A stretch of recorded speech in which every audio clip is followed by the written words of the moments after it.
jadwal hari Minggu itu kalau nggak Baitur Rahmah ini yang di sini musola ini. Baitur Janati ya, di situ. Jadi kan ada teman di situ lagi. Nah, apalagi ketika yang di sana, ya maksudnya yang tinggal di sini, kan mau nggak mau kan pasti ditegur itu. Nah, Bu orang mana? Jawab orang desa. Kan gitu. Allahumma sholli ala Muhammad sallallahu alaihi wasallam. Semoga terlimpahkan dari Nabi besar Muhammad sallallahu alaihi wasallam yang telah membawa kita menuju mati agama Islam, minal jahiliyah ke agama Islam, sehingga kita bisa beragama Islam meyakini sampai saat ini, dan muka-muka dan semoga istiqomah ila yaumil qiyamah, ila yaumiddin, ila yaumil akhirah. Amin ya rabbal alamin. Ibu yang dirahmati Allah, kita bertemu 4 hari yang lalu, terlalu cepat Pak. Sabtu yang lainnya, Minggu, Senin, Selasa, Rabu, Kamis. Belum seminggu ketemu 2 kali, lama-lama bosan. Ketemu, namanya rumahnya toko kan di tiap hari.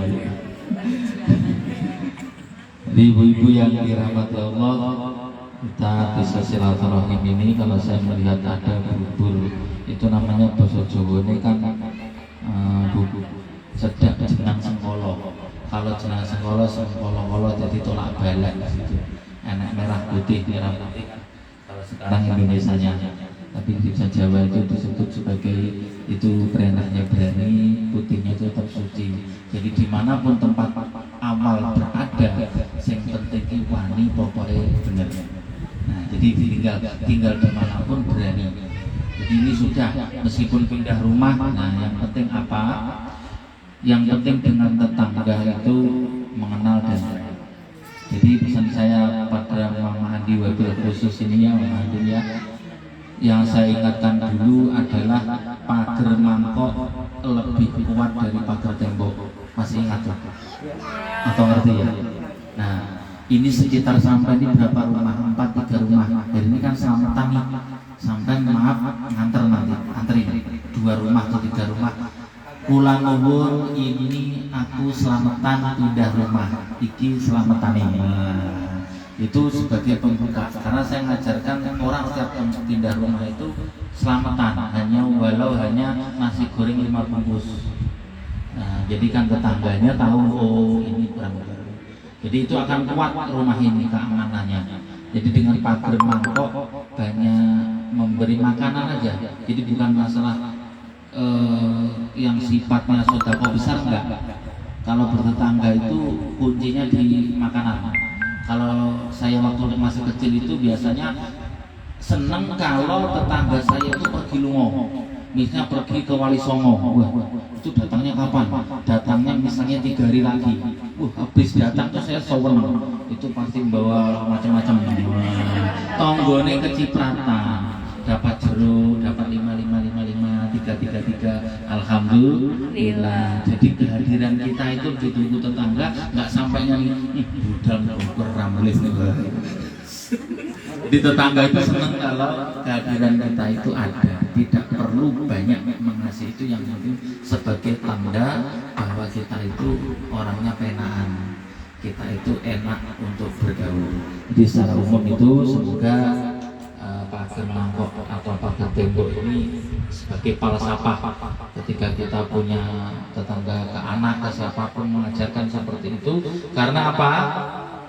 Yang kalau rumah kebakar itu yang lari bukan saudara, pasti orang tetangga.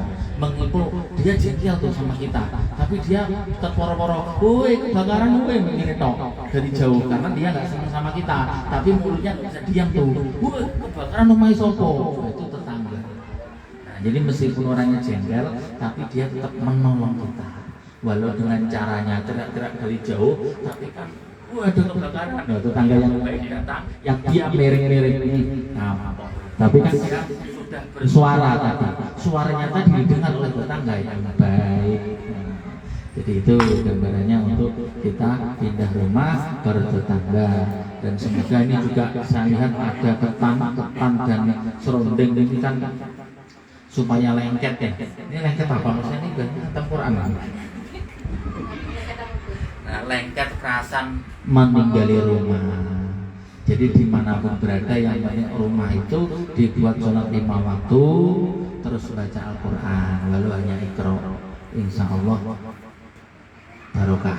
Karena Kiai saya dulu pesan Mahmud supaya rumahmu itu enggak fakir, hidupmu nanti tetap kecukupan meskipun ya ibarat yang makan saat bilang ikan telang dengan nasi. Ikan telang itu asin ya. Sakwir aja. Itu rumahmu itu buat mengajar Quran. Insya Allah rumahmu itu tidak akan sepi dari rahmat Gusti Allah. Ngajar Quran gimana? Saya protes ke kiai saya. Kan harus datangkan murid ini. Enggak, anakmu itu loh diulang dewi.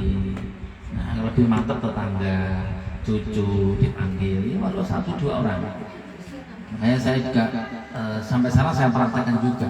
Ketika anak saya yang pertama, kedua sudah enggak bisa ngaji ya, ada tetangga 1-2 yang penting diajarin ikro sebisanya. Itu insya Allah rumah kita itu barokah karena Allah itu menurut Allah yang berharga di dunia ini Al-Quran sebagai petunjuk. Kalau itu kita openi ya, termasuk ngaji seperti ini kan mengopeni Al-Quran, baca Yasin, baca apa namanya istilahnya kalimat-kalimat thayyibah, dan juga paling enggak kalau di Yasin itu apa itu Yasin, Kahfi, apa namanya mulek ya, apa itu terus apalagi Al-Waqiah. Nah, biasanya kalau keyakinan Al-Waqiah itu supaya sugih, surah Al-Waqiah itu biasanya sugih, tapi kan namanya beramalnya secara makrifat itu begini. Kita itu baca Al-Quran apa saja niatnya lillahi ta'ala ikhlas, mana sugih enggak atau itu terserah Gusti Allah. Tapi kalau awam, ini kakak saya sendiri yang nomor 4 sampai sekarang ba'da asar itu dia itu Waqiah. Itu amalan dari kiainya. Cuma waktu itu tak tanya, Kang, kok sampean baca Waqiah? Jadi istrinya itu di toko sambil jualan ya baca Waqiah. Ada orang tunggu sebentar lah tamat. Jadi saya lihat kok Waqiah ya anu le. Katanya baca Waqiah rutin itu sugih.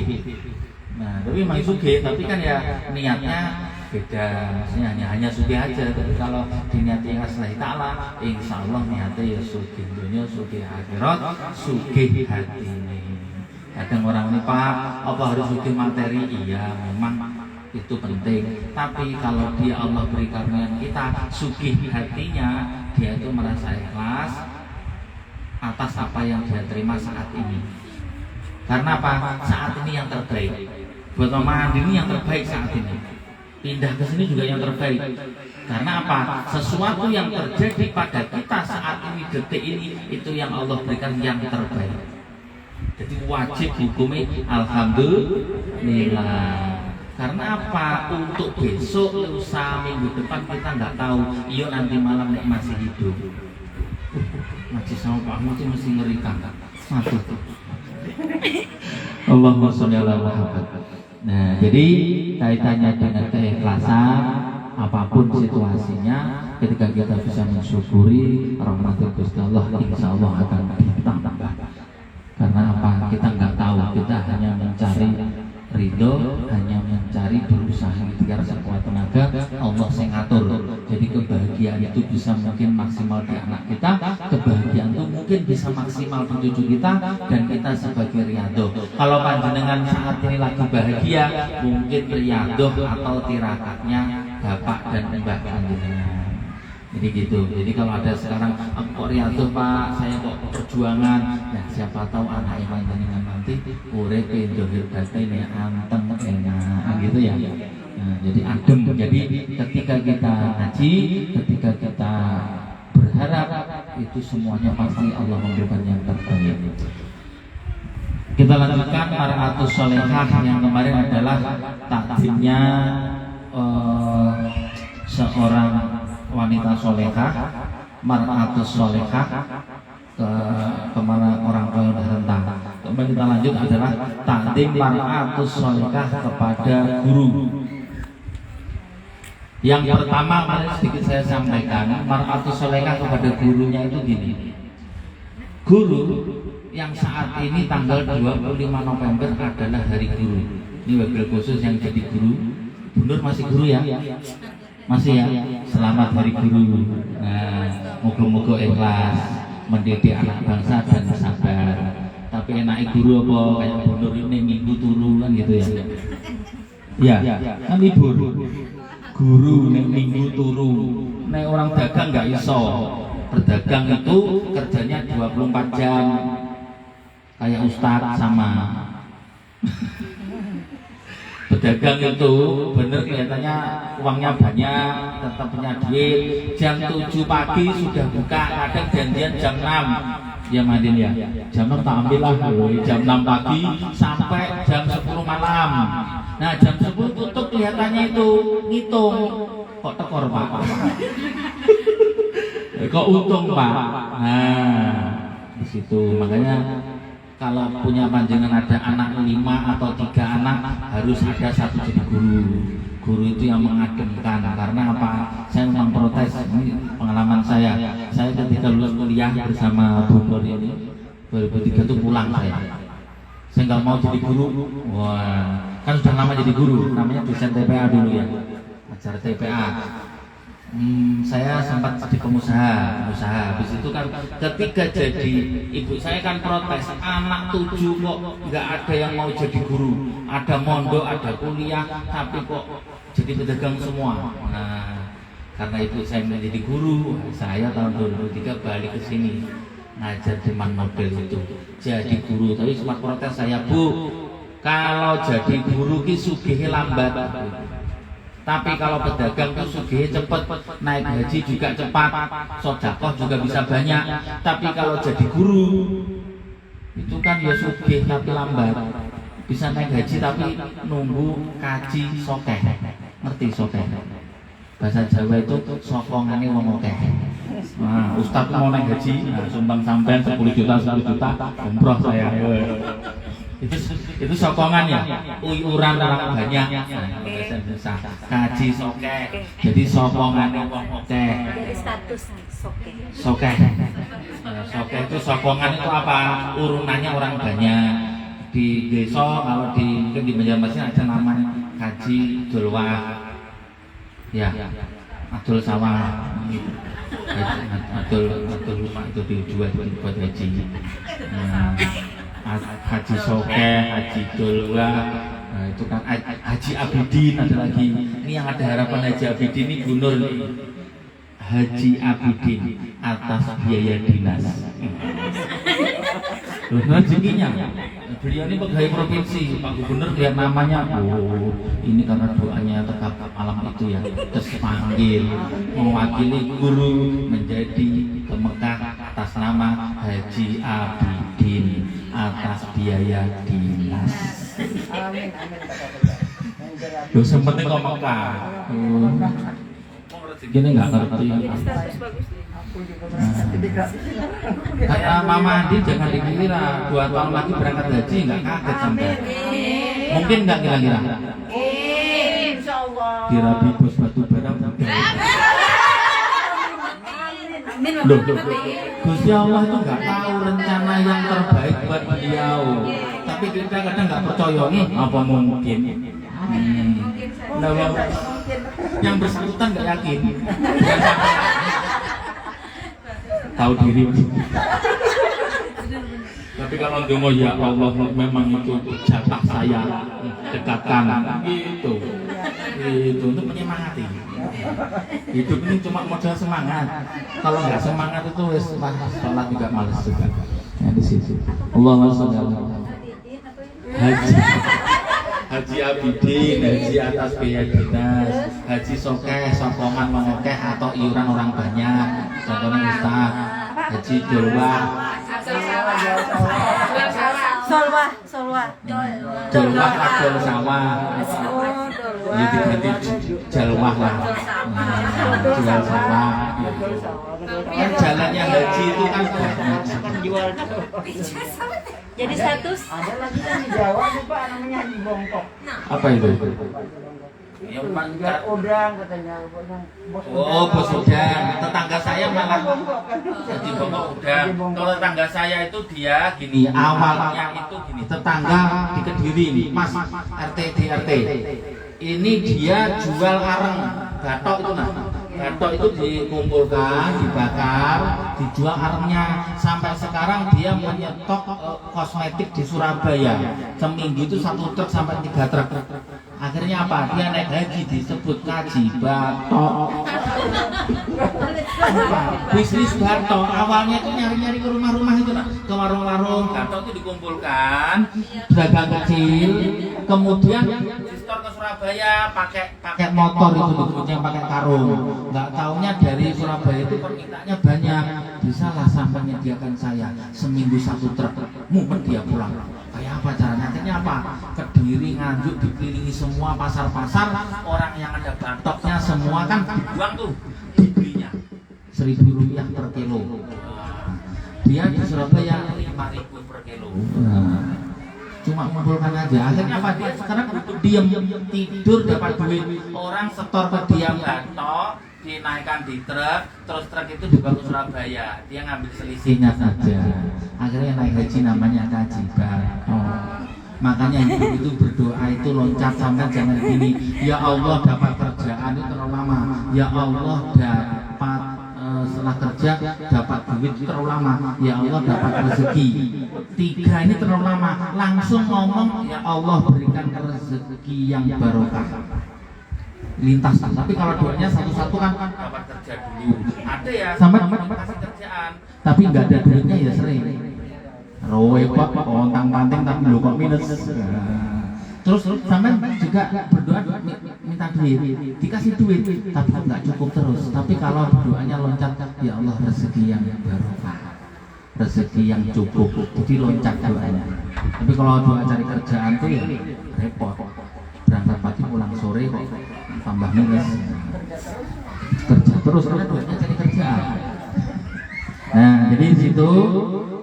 Kalau mar'atus solehah yang pertama adalah kalau ketika diajari oleh guru itu diperhatikan dalam arti begini, harus diperhatikan gurunya siapapun, disenangi nggak disenangi.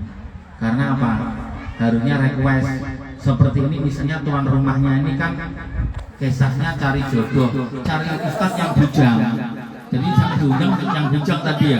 Nah, misalnya seperti itu, oh Bu tenang ya sampai. Ini cerita. Nah, jadi seperti itu dipaskan. Jadi kadang kan gini, seneng nggak seneng sama ustadz, sama guru atau siapapun, sampai perhatikan. Orang ngaji itu sama dengan orang makan. Orang itu kalau badannya enak, sampai makan jangan asam sama tempe sama ikan asin enak banget. Sama dengan ngaji, kalau lagi korohani sampai tuh enak, diajak ngaji ini juga nyambung, enak. Sama makan tuh kalau sudah teriak makan gak enak, sampai kemah-kemah tapi ya hambar, seperti itu. Ngaji itu kalau sampai dengarkan ngaji kok hati ini sudah nggak nyaman, hambar malah sumpek, iki ustadz ngomong oh, itu berarti jiwanya lagi sakit. Sama orang makan tadi juga gitu, kalau nggak enak badan makan nggak enak. Karena apa? Ngaji itu makanan rohani. Jadi kalau ngaji ini kok sampai dengar enak, nyaman, tambah ayam, berarti kondisi rohaninya sehat.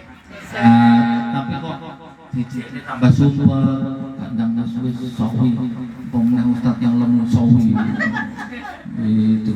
Itu sombong loh. Makanya adabul mar'ah solehah yang pertama kepada guru, siapapun gurunya diperhatikan. Ya seneng nggak seneng di rumah lah. Iki siapa tahu jadi ibadah. Ilmu nggak paham? Paham ya, cuma pura-pura. Itu kan WA saya. Allahumma sholli ala Muhammad. Yang kedua, apa saja yang diajarkan oleh ustadz atau guru panjenengan? Karena ketika kita masih kecil dulu mungkin berguru itu sambil lalu, tapi ketika sudah dewasa ini, oh ternyata ilmu agama itu penting. Ternyata ilmu agama itu dibanding dunia yang 30 tahun saya jalani ini kok begini-begini saja. Tapi yang bisa menenangkan hati adalah ilmu agama. Makanya mar'atus sholihah yang kedua ketika diajarkan harus dimasukkan ke dalam hati. Kalau belum paham bertanya boleh. Jadi jangan diunek-unek tadi apa ya kok gak paham, tanya. Makanya saya selalu buka pertanyaan 2 atau 5 menit setiap ngaji.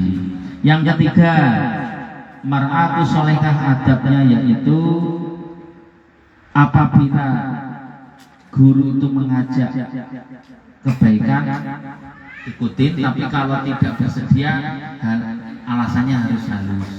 Tidak boleh kada apa yang itu kada apa, wah kasar, yang nggak mau, tapi yang misalnya dengan kata-kata ya wah masih sibuk apa. Yang penting jangan sampai kadang-kadang kita nggak tahu orang ustadz yang sampai dan itu membawa maunah atau membawa apa ya istilah barokah masing-masing. Mungkin dia ngajinya begitu aja biasa, tapi mungkin dia pas berangkat tadi dia hadiah Fatihah ke panjenengan ila hadrati khususon jami'ah apabila janah muga-muga rezeki lancar al-Fatihah. Nah itu Ustaz doakan sampean. Nah, ketika doakan sampean siapa tahu ada yang nyantol 1 atau 2. Karena Gusti Allah nggak tahu, oh Ustadz ini pas doakan ini yang pas ternyata pada saat ini harus dikabulkan adalah jilbab warna kuning misalnya. Nah itu hasilnya apa kabul. Nah, jadi di situ yang dimaksud ketika diajak atau kebaikan dijalankan. Yang keempat, apabila guru mengingatkan murid, ini penting. Senang nggak senang murid harus diam, jangan sampai bantah. Kada Ustadz, aku kada begitu. Wah, itu mungkin benar, tapi kalau itu disampaikan itu menjadi suul adab. Makanya anak kita di sekolah itu luar biasa membina anak supaya punya adab. Jadi anak yang nggak membantah, guru baru ngomong 2 anak murid sudah, pokoknya ngeyel. Apa ngeyel itu bahasa Indonesianya apa? Mengengkel itu apa Bu? Berkeleng apa? Iya berkeleng. Ngeyel, berkeleng, ngengkel apa bener tuh ngeyel bahasa Indonesia? Mucil. Apa bahasa Indonesianya? Ya pokoknya kalau di ngomong bebal itu kan mbahnya. Jangan bebal. Apa namanya? Ngelawan. Jadi di situ. Ya termasuk orang-orang ketika membilangin anak, menuturi anak itu seorang ibu harus dilapisi, dilambari dengan doa. Jadi jangan lawaran. Misalnya anak sekolah tapi ya disuruh anak belajar itu sambil hadiah sholawat dan Fatihah, pas tidur rusak kepalanya. Nah, muka-muka jadi hamba Allah gitu. Karena jadi nggak sampai jadi hamba harta, nggak sampai jadi hamba ilmu, repot. Jadi hamba Allah. Kalau hamba ilmu itu sudah pintar, dia teman dosa apa sombong. Nah, jadi di situ meremehkan sama orang. Jadi guru yaitu ketika mengingatkan murid harus diam, jangan membantah. Seneng nggak seneng itu niatnya guru bagus. Nah, jadi di situ. Yang kelima, tidak sopan. Ini seorang ratus langkah ya. Apabila berjalan di depannya guru. Nah ini sebenarnya kitab ini dibuat di Jawa. Jadi dia pasti sedikit banyak adabnya luar biasa. Ada gurunya itu kalau di santri ini sampai lihat YouTube itu, kalau sudah kiai atau ustadznya jalan, santri itu berhenti. Itu memang sudah budayanya adab. Tidak boleh memotong jalannya kiai atau ustadznya di depannya. Harus tunggu dulu ustadz lewat baru jalan. Saya santri-santri di belakang di pondok di daerah Perambung tempat saya itu macet. Loh kok nggak taunya siapa? Mbah saya itu di depan saya naik sepeda. Oh ini yang bikin macet jalanan. Terus saya bilang, Mbah, saya salip aja teman-teman ini. Mbah, itu belakang sampai itu loh, sampai bawa agak cepat, kasihan. Santri itu naik sepeda, tapi nggak berani nyalip karena ada kiai di depan. Mbah, itu agak cepat tuh, lambat kamu teman-teman kamu. Ngono le, yo wis tak banter ya. Nah, ternyata adabnya dengan guru seperti itu. Makanya orang dulu itu nggak terlalu pinter, tapi kok jadi orang, ilmunya manfaat, hidupnya enak. Karena apa? Ilmu yang didapat itu barokah. Ya itu syaratnya dengan mondok. Kalau di mondok itu pasti diajari adab, diajari sopan, diajari akhlak. Ya apakah di sekolah diajari tapi selintas. Kalau di sekolah umum tuh SD, SMP, SMA itu kalau nggak salah agama seminggu sekali ya, Bu ya. Seminggu sekali itu kalau gurunya ada. Kalau gurunya nggak ada ya anak sampai nggak belajar agama. Jadi kalau dituntut untuk berakhlakul karimah secara agama juga berat. Jadi di situ gambarannya ada mar'atus sholihah kepada guru. Karena apa? Ngaji setiap hari yang sampai lakukan setiap hari kami setiap hari Sabtu itu inti pertamanya adalah niat ibadah, niat boleh barokah. Masalah kita pinter paham itu nanti Allah yang memberikan. Jadi kok Pak Ustadznya ini yang ini kemarin diulang Ustadznya sama materinya nggak apa-apa di rumah ini niat ibadah. Siapa tahu ketika itu kita masuk ke sanubari mungkin akal kita nggak nyerna tapi masuk di akidah itu diartikan sebagai hati bisa akal. Ketika masuk dalam hati kita hamil punya anaknya kok pinter. Nah mungkin serapat ilmu barokah yang masuk ke kita ketika kita mengaji ikhlas. Makanya ingat saya ketika di pondok dulu, apalagi bulan puasa, masa kitab itu sampai 20 sehari semalam. Mulai habis subuh itu 2 kitab, habis duhur, habis asar itu urus. Tapi ya saya lihat kiai itu baca aja, nah, itu semua dibaca kitab kuning itu. Tapi apa?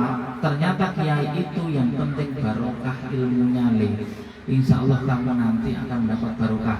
Kalau untuk pinter nggak pinter. Makanya saya sekarang ini ketika mau ngaji, mau menyampaikan materi yang arahnya dengan hukum-hukum yang agak pelik, itu pasti buka dulu. Nggak bisa langsung tak ingat-ingat, oh gak ngeling-ngeling, dulu nggak paham, sekarang gak iso kan gitu ya. Nah makanya harus buka dulu, saya buka lagi. Oh di Fathul Qorib begini, Fathul Mu'in begini, kitab Ta'lim begini. Nah jadi kadang saya kan ketika di Jawa itu saya nggak ngerti waktu kitab namanya kitab fikih yang Sabidal Mu'tadim. Saya paham ada Sabidal Mu'tadim ketika pas kuliah. Oh kitab dari Banjarmasin yang dikarang oleh Asal Banjari. Itu luar biasa karena kitab fikih berbahasa Melayu, berbahasa Indonesia yang siapapun ternyata bisa. Nah ternyata di Kalimantan juga alim ulamanya menyesuaikan dengan pemahaman kebudayaan. Di situ kitab Sabidal Mu'tadim yang diambil nama masjid di Kalsel Sabidal Mu'tadim itu nama kitab fikihnya. Dan itu luar biasa. Saya dari situ ada perbandingan fikih yang dikarang di mulai dari Salam Tafek, Fathul Qorib, Fathul Mu'in, Fathul Wahab dan semuanya. Ternyata ada kitab-kitab yang di Kalimantan juga dikarang oleh ulama Kalimantan. Nah, jadi itu yang saya sampaikan. Semoga silaturahim kita di rumah Mama Anting ini menjadikan hal yang barokah. Dan moga-moga panjenengan kerasan, ikhlas, dan moga-moga selalu diberikan kesehatan zahir dan batin. Amin. Nah, ini teman-temannya banyak nih. Teman-teman di sini luar biasa ketika punya grup yasinan, punya grup apapun. Karena saya itu juga mau nambah profesi. Kalau jadi ustadz TPA sudah, menjadi ustadznya ibu-ibu pengajian sudah, ini yang masih saya rintis menjadi ustadz ekonomi. Nah, ini saya pengen bagaimana sesama ustadz juga saya sampaikan, sesama ustadz harus punya usaha, nggak boleh ngaji tok. Kalau ngaji tok nanti repot, nggak sama-sama ini marah. Makanya ustadz tuh minimal punya usaha, ya minimal jual pentol, nggak apa-apa. Nah kan gitu, jual pentol gerobaknya 5. Nggak usah banyak-banyak, sehari 500.000 aja. Berapa sebulan? Nah, jadi ekonomi itu berputar itu di situ. Dengan merintis usaha, dengan perdagangan itu saya banyak jual apapun. Kalau itu, ya saya lihat Gatot tadi, gara-gara cuma dia itu Gatot itu awalnya minta-minta dia ke tetangganya dikumpulkan sampai menjadi juragan Gatot, sampai naik haji disebut Kaji Gatot, sampai sekarang itu sekeluarga Kaji Gatot. Nah, tapi dari kulit kelapa itu, nah jadi dari hal yang kecil itu ternyata, makanya saya ketika ini berarti saya juga harus belajar. Karena apa? Kalau misalnya sama Bu Nur saya yang sudah pensiun Bu ya, itu kita ngapain? Nah, berjuang ke agama itu. Nah, berkebun malah. Nah, harusnya jadi kiai apa bunyai kan? Nah, kan gitu. Nah, jadi di situ karena guru, puncaknya karir seorang guru kalau dia sudah punya lembaga dan yayasan. Seorang guru puncak tertingginya ketika dia sudah punya sekolahan sendiri. Walaupun itu hanya misalnya TPA, tapi dia punya sekolah. Puncaknya seorang guru. Jadi di situ makanya majelis-majelis taklim yang didirikan oleh santri-santri yang habis mondok, didirikan majelis taklim, pengajian, itu jariah. Kalau saya guru musim sudah amanullah diteruskan, masih ada yang ngaji, nah itu menjadi tinggalan seperti itu. Sekian yang saya sampaikan. Kalau ada yang ditanyakan boleh 3 menit.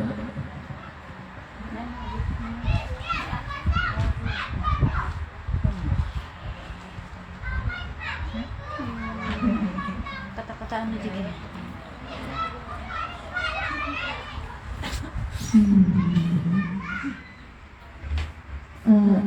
Kalau bertanya ada nanti pertanyaan tentang kata-kata aja. Untuk pengalaman aja sebelum kita tutup, mungkin mendengar tadi kata Ustaz, harapan orang tua itu salah satu barang anaknya jadi guru, gitu kan. Nah mungkin ini jadi motivasi bagi kita ini yang khusus punya anak-anak, berapa anaknya paling nggak ada salah satu prestasi kita ke akhirat untuk menjadikan dia penyelamat bagi di akhirat nanti, kan? Karena semua anak beda-beda ya, jadi ada yang keinginannya di sekolah umum atau walaupun di sekolah umum terapkanlah ilmu agama di rumah masing-masing. Itu terjadi juga sama dan Ustaz dengan ulun dulu. Kami 4 bersaudara, kakak ulun berdua tuh semuanya di umum, walaupun dia lulusan aliyah, tapi kuliahnya di umum karena kadang mau jadi guru. Jadi bapak itu dulu kepala sekolah, juga guru agama. Jadi waktu masih kecil-kecil itu, nah satu barang anak abah nih yang jadi guru, nggak kepengen dulu, nggak kepengen sama sekali, ngapain jadi guru, nggak kepengen. Jadi lulus sanawiyah ke SMA malahan. Dari SMA ini puncaknya bapak ulun tuh sekir kayaknya memang gak panjang umur malah.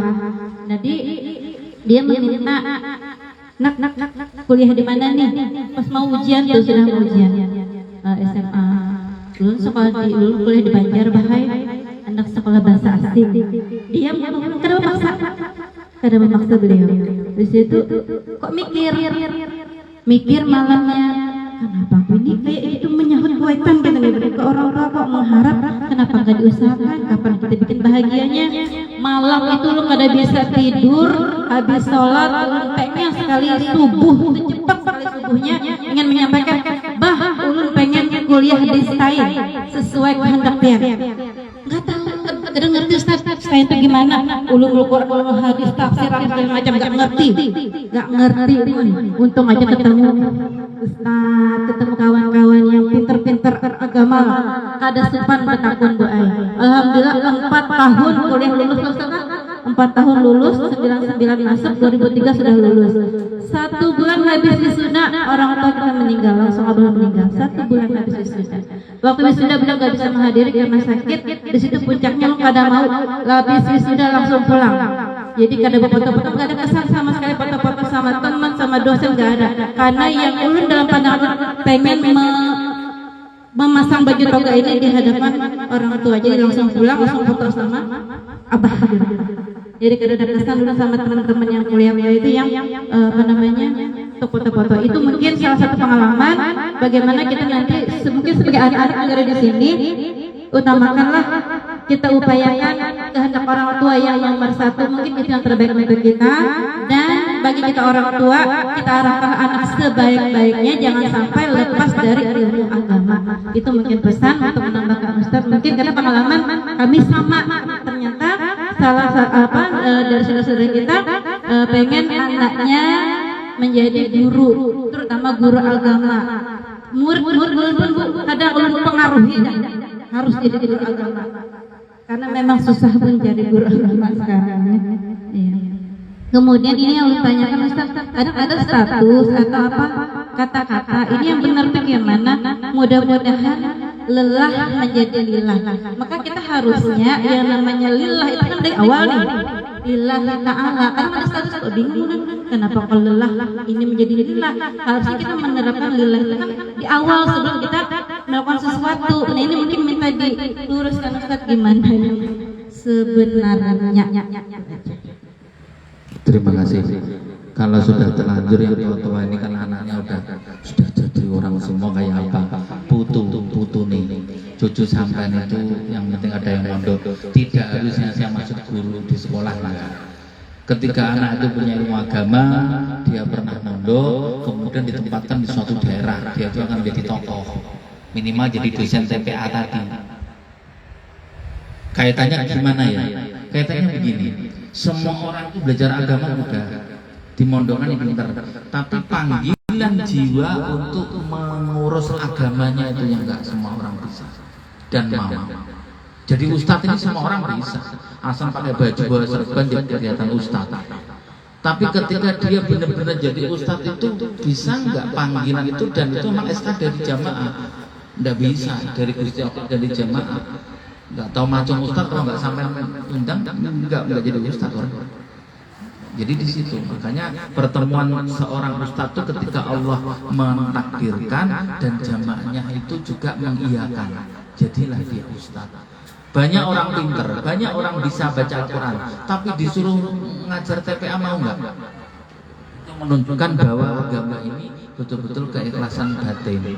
Makanya sama domonya selipkan selalu, ya Allah, anak cucu saya ada yang ngurusin agama, baik itu guru di sekolah umum ataupun jadi ustadz ataupun minimal mau jadi kaum. Sampai kan ragu kalau punya hati lamar anaknya mantunya kaum, nanti mangan opo gitu.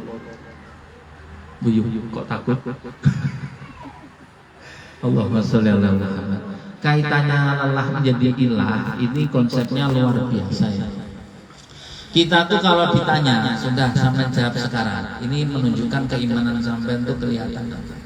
Sampean itu usaha dulu baru tawakal, apa tawakal dulu baru usaha?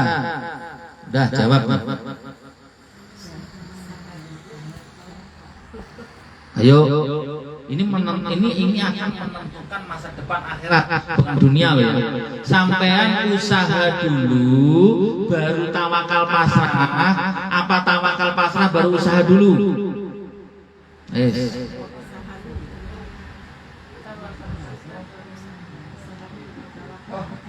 Ayo kok uangnya toh? Iki pantes urepe padha mumet.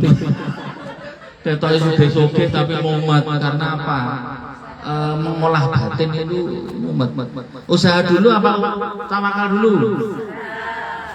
Tawakal dulu apa usaha dulu? Tawakal letaknya di hati apa lahiriah? Di hati. Usaha itu lahiriah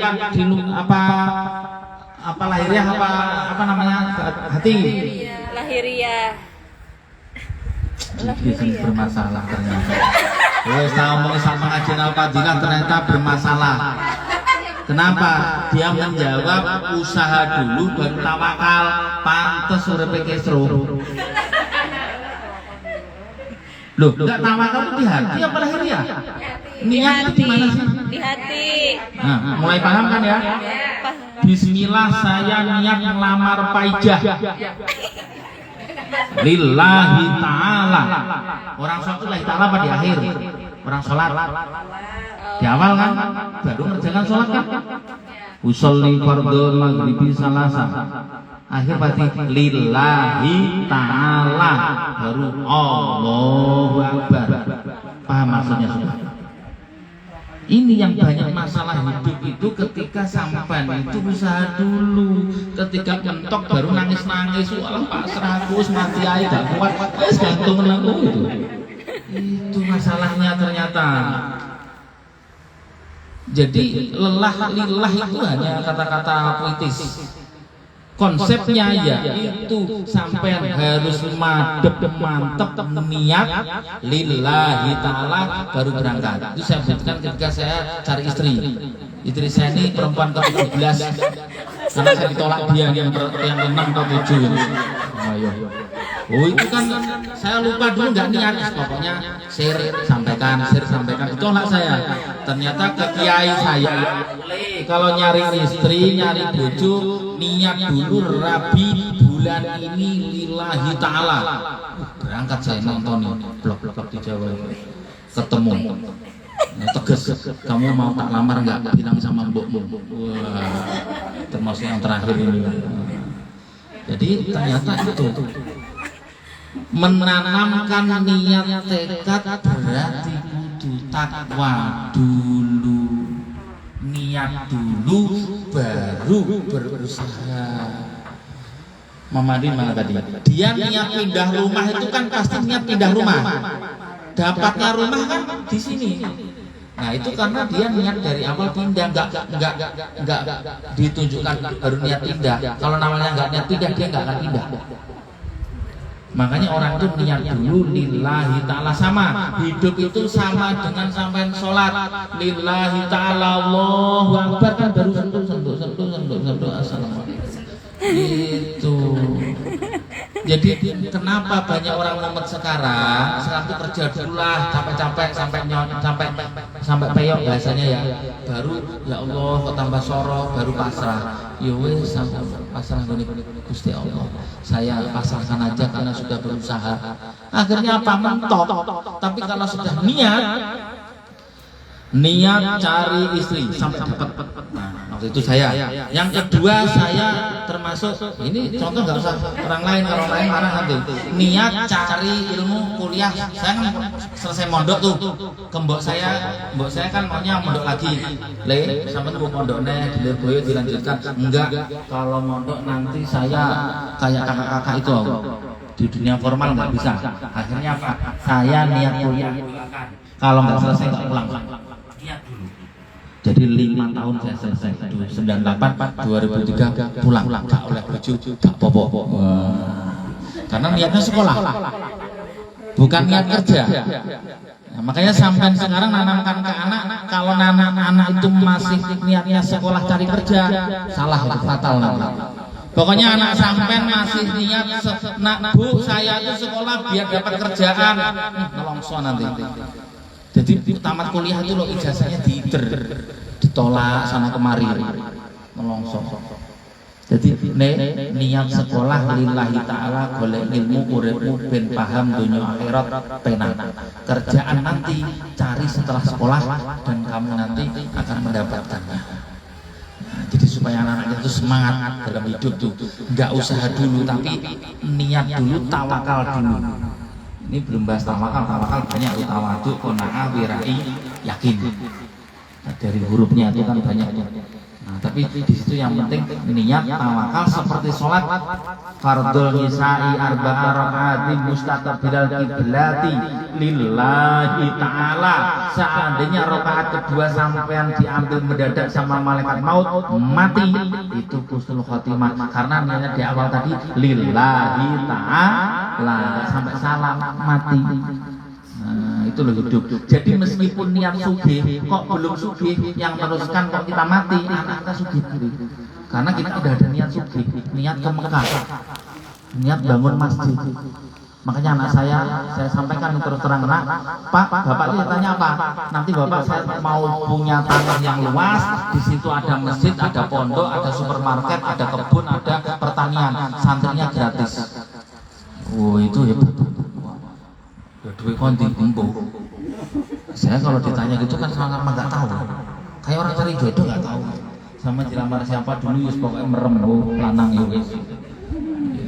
Nah jadi seperti itu. Jadi sekali lagi, kalau lelah lilah itu sebagai untuk keikhlasan di akhir. lelahku semoga menjadi ibadahku. Itu ya biasanya wong awam sing melas uripe. Ya kan? Melas batin ya bukan sugih ya, tapi melas batinnya, lelah dengan masalah. Lelahku menjadi lilah itu lelah dengan masalah.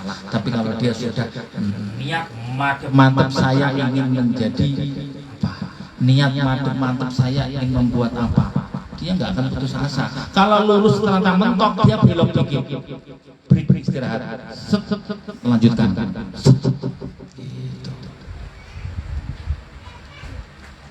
Mandi harus ya, melanjutkan hidup.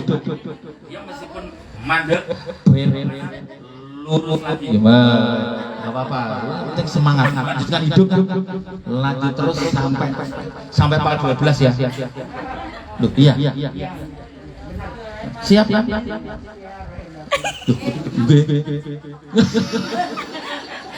Nah, berarti kan dia percaya rahmatnya Gusti Allah itu luas. Ojo cepet-cepet Pak, di dunia itu enak, masih ketemu Pak Mahmud. Nah, kan itu yang bikin kita itu apa ya, enjoy itu. Saya senang kalau melihat ibu-ibu itu susah kembali ke rumah, susah lagi silakan. Tapi di pengajian ini jangan susah kan, jangan sedih. Karena apa? Ini tempat wisata rohani. Jadi ketika sampai bertanya, saya jelaskan sampai enak memahami. Oh ternyata itu ringan Pak ya. Yang penting kita jalani. Nanti ketemu mati juga. Nah, pada saatnya. Tapi paling tidak kasih kesempatan dulu ya Allah. Saya menanam amaliyah ibadah. Gitu. Ya sekian. Terima kasih atas perhatian. Semoga manfaat. Ini kalau lanjut bertanya terus dengan maghrib. Nanti apa namanya? Ketanya mampu.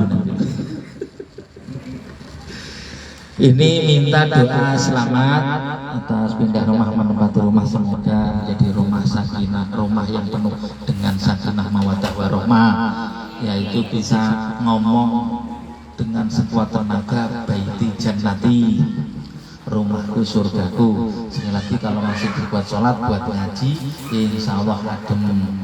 Nah yang kedua ini doa minta barokah arwah, yaitu almarhum Bapak Suroso bin Wongso Diwijo. Yang kedua almarhum Bungkus Wibisono bin Suroso. Yang ketiga Siti Indah Prihatin binti Hadi Nugroho alihi wa ashabihi wa dzurriyyatihi wa qurrati ajmain. Ila hadratin Nabi Mustafa Muhammadin sallallahu alaihi wasallam wa ala alihi wa ashabihi wa dzurriyyatihi wa qurrati al-Fatihah. Alhamdulillahirabbil alamin arrahmanir rahim maliki yaumiddin iyyaka na'budu wa iyyaka nasta'in ihdinas siratal mustaqim siratal ladzina an'amta 'alaihim ghairil maghdubi 'alaihim waladdallin. Alhamdulillahirabbil alamin wassalatu wassalamu ala asyrofil mursalin sayyidina wa maulana Muhammadin wa ala alihi washabbihi ajmain. Sumailah hadratul jami'il kubur minal muslimin wal muslimat wal mu'minin wal mu'minat ala hayyin wal amwat. Allahumma ighfir lahu wa 'afihi wa'fu. Allahumma ighfir laha wa 'afihi wa'fu. Allahumma ighfir lahu wa 'afihi wa'fu. Allahumma ghafara lahum ala jami' arwah man kataba hadil kirtas. Allahumma anzil rahmah wal maghfirah wal barakah wassalamah wan ni'mah ala jami'il kubur min ahli la ilaha illallah Muhammadur Rasulullah. Rabbana dhalamna anfusana wa illam taghfir lana wa tarhamna lakunanna minal khasirin. Allahumma inna nas'aluka salamatan fid din wa afiyatan fil jasadi wa ziyadatan fil ilmi wa barakatan fi rizqi wa taubatan qabla al-maut wa rahmatan indal maut wa najatan minan nar wal afwa indal hisab. Rabbana tuzigh qulubana ba'da hadaytana wa hab lana min ladunka rahmah innaka antal wahhab. Allahumma rabbana atina fid dunya hasanah wa fil akhirati hasanah wa qina adzabannar. Walhamdulillahi rabbil alamin. Al-Fatihah. A'udzu billahi minasyaitonir rajim. Bismillahirrahmanirrahim. Alhamdulillahirabbil alamin arrahmanir rahim maliki yaumiddin iyyaka na'budu wa iyyaka nasta'in ihdinas siratal mustaqim siratal ladzina an'amta 'alaihim ghairil maghdubi 'alaihim waladdallin. Taqabbalallahu minkum Sekian, terima kasih atas perhatian. Mohon maaf kurang lebihnya. Wabil khusus Mama Adin, mohon maaf ya. Ini yang sampai undang dan makhluk kasar, jadi ngomongnya kasar kan. Jadi semoga rahmat kita dapatkan selalu dalam barokah hidup, selalu sehat dan batin. Akhirul kalam. Wallahu muwaffiq. Assalamualaikum warahmatullahi wabarakatuh.